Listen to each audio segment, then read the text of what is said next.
Hello guys, welcome back again. तो guys, NCERT revision में आज हम देखने वाले हैं 12वीं क्लास का चैप्टर 4, जिसमें हम देखेंगे गुणसूत्रीय विकार। ठीक है, गुणसूत्रों से संबंधित जो विकार होते हैं वो हम यहाँ पे पढ़ेंगे। तो सबसे पहले आपको पता होना चाहिए हमारे मनुष्य के अंदर कितने आपके ऑटोसोम होते हैं, कितने आपके अलैंगिक गुणसूत्र जिन्हें आप बोलते हैं, और एक होते हैं आपके सेक्स क्रोमोसोम। ठीक है, तो अगर हम बात करें मनुष्य के अंदर 23 जोड़ी यानी कि टोटल 46 काउंटिंग में संख्या में टोटल कितने होते हैं, 46 गुणसूत्र होते हैं, जिसमें से ऑटोसोम की अगर हम बात करें जो लैंगिक अलैंगिक गुणसूत्र यानी कि जिसे आप बोल सकते हैं कायिक गुणसूत्र। ठीक है, और ये होते हैं आपके 44। ठीक है, और सेक्स क्रोमोसोम की बात करें, अगर मान लीजिए मेल है तो मेल में पाए जाएंगे आपके एक्स और वाई, अगर फीमेल है तो उसमें पाए जाएंगे एक्स और एक्स। ठीक है, तो एक जोड़ी 22 जोड़ी आपके क्या है, अलैंगिक गुणसूत्र हैं, और एक जोड़ी आपके लैंगिक गुणसूत्र है।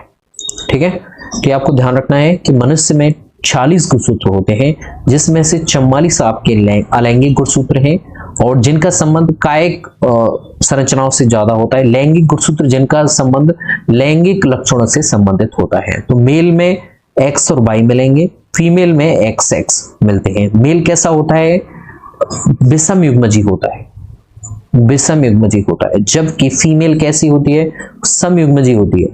क्यों होती है, क्योंकि वो तो एक्स गैमेट दे रही है ना, जबकि विषम युग्मजी मेल जो है वो एक्स भी दे रहा है और वाई भी दे रहा है। ठीक है, अब विकार देखेंगे, आपके नीट एग्जाम में हमेशा क्वेश्चन पूछा जाता है। आपका कोई सा भी एग्जाम हो, चाहे आप लेक्चर एग्जाम की तैयारी कर रहे हैं, बायो से संबंधित कोई सा भी एग्जाम हो, वहां पे ये चीजें पूछी जाती हैं।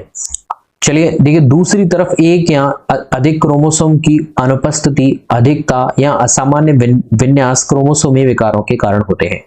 कोष का विभाजन के समय क्रोमेटिड के विसंयोजन की अनुपस्थिति के कारण, ठीक है, एक क्रोमोसोम की अधिकता या हानि हो जाती है। जब विभाजन हो रहा होता है, जब एनाफेज में गुणसूत्र एक ध्रुव से दूसरे ध्रुव की ओर जा रहे होते हैं, अब विपरीत ध्रुवों की तरफ जा रहे होते हैं, उस टाइम पे मान लीजिए अगर आपके एक क्रोमेटिड नहीं जा पाता है या फिर एक साइड में ज्यादा चला जाता है, तो वहां पे गुणसूत्रों की अधिकता या हानि हो जाती है।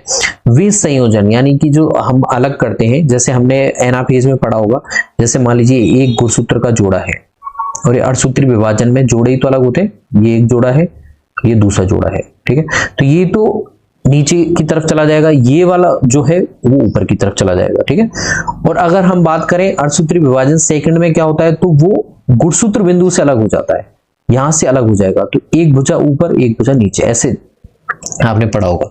अगर मान लीजिए ऐसा नहीं हो पाता है और ये असामान्य रूप से विभाजित हो जाए, क्रोमेटिड एक साइड में ज्यादा हो जाए, एक साइड में कम हो जाए, तो उसे आप बोलोगे एन्यूप्लॉइडी। क्या बोलते हैं उसे, एन्यूप्लॉइडी। जैसे 21वें गुणसूत्र की एक प्रति की अधिकता से डाउन सिंड्रोम हो जाता है।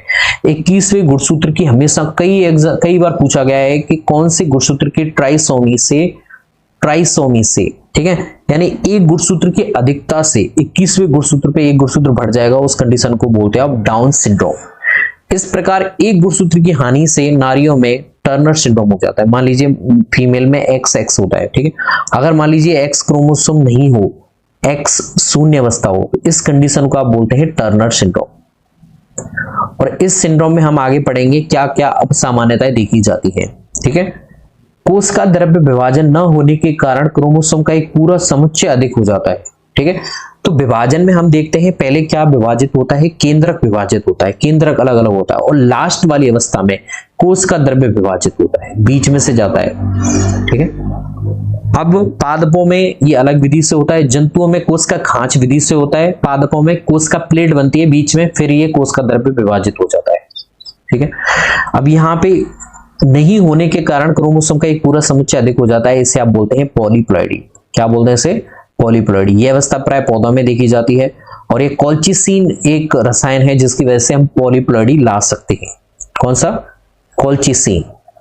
तो ध्यान रखना, कॉल्चिसिन एक ऐसा रसायन है जिससे आप पॉलीप्लॉइडी उत्पन्न कर सकते हैं। तो मानव में क्रोमोसोम की कुल संख्या 23 जोड़े होते हैं, जिसमें से 22 जोड़े अलैंगिक सूत्र होते हैं और एक जोड़ा लैंगिक गुणसूत्र का होता है। ये मैं बता चुका हूं ऑलरेडी। आगे बढ़ते हैं। अब यहाँ पे देखिए एक डाउन सिंड्रोम बताया गया है लैंगिक गुणसूत्र का। कभी कभी बिरले ही सही व्यक्ति में क्रोमोसोम का एक अतिरिक्त जोड़ा शामिल हो जाता है, और कभी कभी एक जोड़े क्रोमोसोम की कमी हो जाती है। इन स्थितियों को, मान लीजिए क्रोमोसोम का एक जोड़ा अधिक हो जाता है, इस कंडीशन को आप बोलते हैं द्विअधिसूत्री यानी कि टेट्रासोमी। द्विअधिसूत्री हिंदी में भी ध्यान, इंग्लिश में ध्यान रख लीजिए आप टर्मिनोलॉजी, हिंदी में मत याद रखिए, ठीक है। एक होता है नलसोमी यानी कि एक गुणसूत्र के जोड़े की कमी हो जाती है, इस कंडीशन को आप बोलते हैं द्विन्यूनसूत्री यानी कि नलसोमी। तो टेट्रासोमी, ट्राइसोमी यानी कि एक गुणसूत्र की अधिकता, अगर एक जोड़ा पूरा हो रहा है, एक जोड़ा, उसे आप बोलते हैं टेट्रासोमी। नलसोमी यानी कि एक गुणसूत्र की कमी हो गई, एक जोड़े की, गुणसूत्र के जोड़े की कमी हो गई, तो इसे आप बोलेंगे नलसोमी।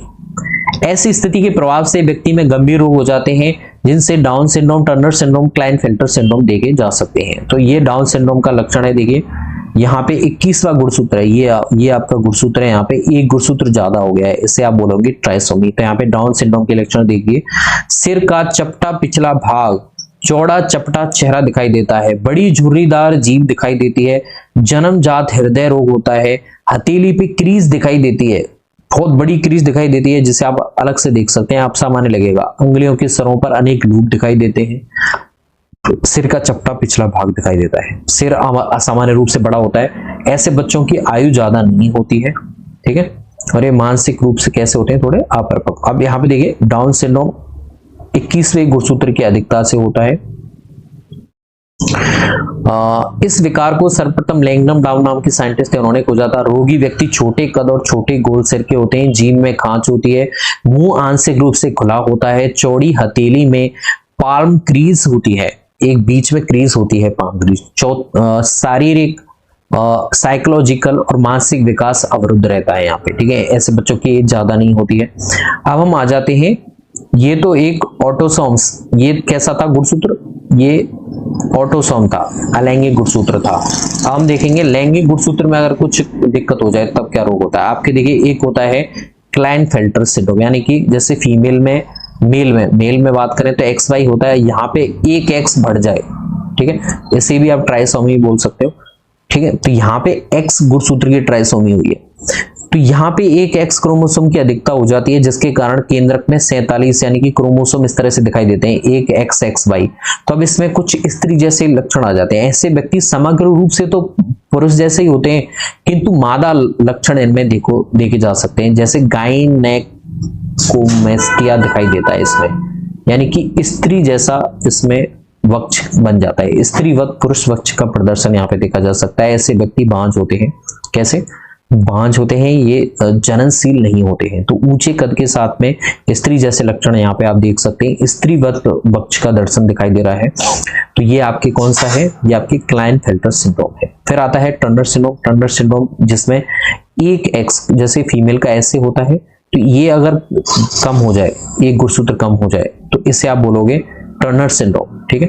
यहाँ पे 45 क्रोमोसोम इस तरह से दिखाई देंगे क्योंकि एक लैंगिक गुणसूत्र खत्म हो चुका है। ऐसी नारी कैसी होती है, इनफर्टाइल होती है क्योंकि अंडाशय अल्प अवधि में परिवर्तित होते हैं और द्वितीय जो सेकेंडरी सेक्सुअल जो लक्षण होते हैं उनका अभाव होता है।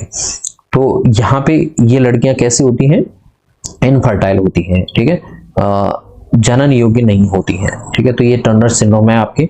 और क्लाइनफेल्टर सिंड्रोम में स्त्री जैसे उसमें लक्षण आ जाते हैं, हालांकि वो पुरुष प्रधानी होते हैं और ऐसे व्यक्ति भी बांझ होते हैं, यानी कि इनफर्टाइल होते हैं, ठीक है। तो ये मैं बता चुका हूं। एक गुणसूत्र बढ़ रहा है तो ट्राइसोमी, एक गुणसूत्र का जोड़ा बढ़ रहा है, एक गुणसूत्र का जोड़ा अगर बढ़ रहा है तो उसे आप बोलोगे टेट्रासोमी। अगर एक गुणसूत्र का जोड़ा कम हुए जा रहा है तो उसे आप बोलोगे नलिसोमी। और कई बार एग्जाम में क्वेश्चन पूछा जाता है, नीट में हमेशा क्वेश्चन आता है, तो डाउन सिंड्रोम 21वें गुणसूत्र की ट्राइसोमी होता है।